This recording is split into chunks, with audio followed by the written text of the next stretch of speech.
It's 25 minutes to 9. Now, Donna Demaio is at the spring racing lamb as opposed to horse dinner at Sofitel.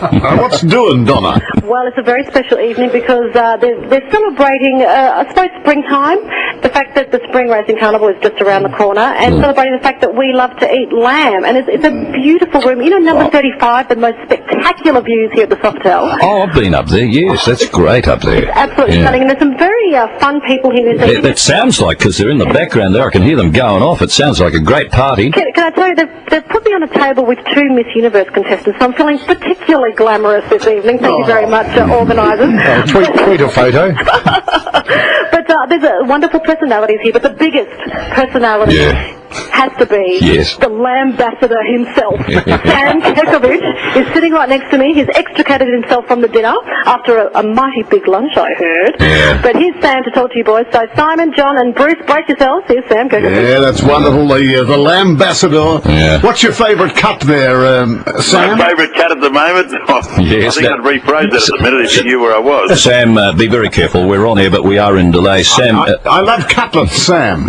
Cutlets, that is the standard, that is by far and above the most favourite, but by the same token, you understand there's 17 cuts of lamb, so it affords every budget, but I'm a cutlet man, I must confess. So Sam, are you prepared? I mean, you're a gun for hire. If somebody from the Greek community came up to you and said, Sam, we'd like you to promote the Sam Kekovich, would you do that?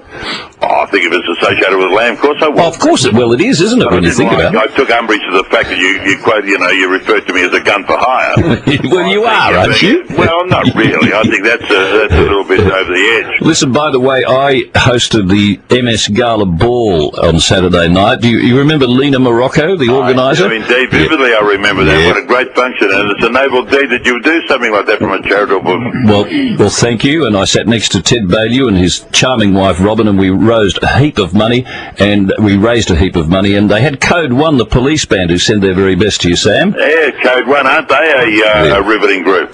They were leading Senior Constable Brian Carberry, who's the singer. I don't think he's ever arrested anybody, has he? He's just spent most of his time working for Code 1, I reckon. I think he's had a limited experience in terms of actually putting the cuffs on anyone. Sam, what are you doing there tonight? Are you comparing? No, I'm hosting actually, but I will be engaging in.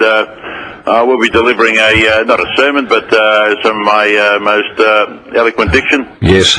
And I'll be in a catatonic state when I finish with them, but by and large, that's my role, as you know. Yeah, and what do you think? How's the lamb promotion coming along, Sam? Well, manifest modesty will preclude me elaborating in detail the exact magnitude of its success.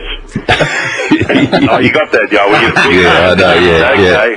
I have to say, in terms of foodstuffs, it's been probably the most single, well-done promotion ongoing that I can recall. There's no doubt about that. And apart from I tend to take a bit of license and be a little bit flippant about it all. The ads, I must confess, have gleaned a lot of traction with the average punter in the street. Absolutely. But by the same token, I think I would be remiss if I didn't pay homage to the wonderful work done by our wonderful farmers who, in great adversity, have produced a wonderful product. Been a resilient, hard-working, head down, bottom up, and delivered a high-protein, fantastic product. And Sam, I'm guessing you're working on your latest lamb ad because Australia Day's just around the corner. Yeah. But after 9 years, it's quite conceivable people are wondering how long's a piece of rope and how long can this keep going. Well, there's nothing more typical Australian than a leg of lamb, Sam. Well, the leg of lamb, I mean to say, that's what we all grew up with. Remember the old Sunday roast with Mum and the 7 veg?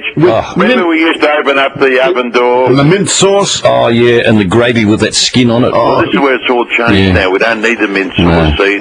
Because the product needed embellishment in those days because it wasn't the quality that it is today. No, it was mutton back then, wasn't it? It's mutton. Yeah. Well, okay, we're not being disparaging towards the product, but it was a heap of crap. Now, Sam, but how are the McDonald's lamb burgers or whatever they're called? Well, McDonald's, there's another endorsement of just how good we're going at the moment. Yeah, well, absolutely. McDonald's will take you on. I was tempted to actually buy one on the drive-through the other day, but I'm one of the lamb burgers? Yeah, the lamb burgers. Who's in charge here? They have gone through the roof. That's great. This is a very difficult interview for me because I'd like to really embellish and tell you the truth fact, but by doing that, it would really, you know, you'd think I've been raising my own stocks. But that's...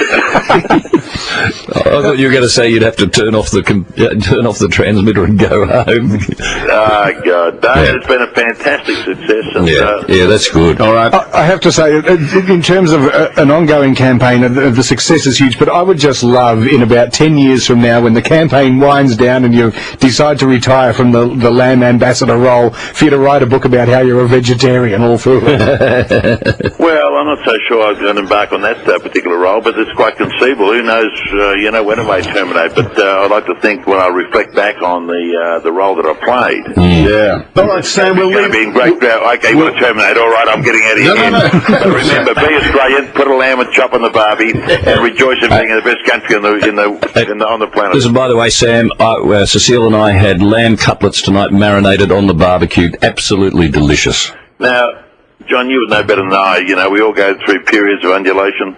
But the one great thing about the lamb cutlet is it's a wonderful catalyst to bring us back together. It's almost you know, we all have our difficulties in life, but the lamb cutlet, when we just engage in that, you know, succulent piece of meat, all our ills are forgotten. And we come together as one, we embrace, we don't go to the extent that, you know, a marriage saver in John's case, and it's all because of you, Sam. Yeah, it's because of you, Sam. I'm getting the death stare from Bruce at the moment, Sam. No, that's the lamb stare. Look, this has been an epiphany for me to be talking to such luminaries as yourself. Why don't you go and enjoy your evening and let me get on. Yeah, all right, okay. Good on you, mate. Good on you, Sam. Thank you, Sam. That's Sam Kekovich. Oh, he's a great guy. He's a lovely guy. And by the way, I've introduced Sam at a few conferences over the years, and believe me, he is very, very entertaining. Oh, he would be.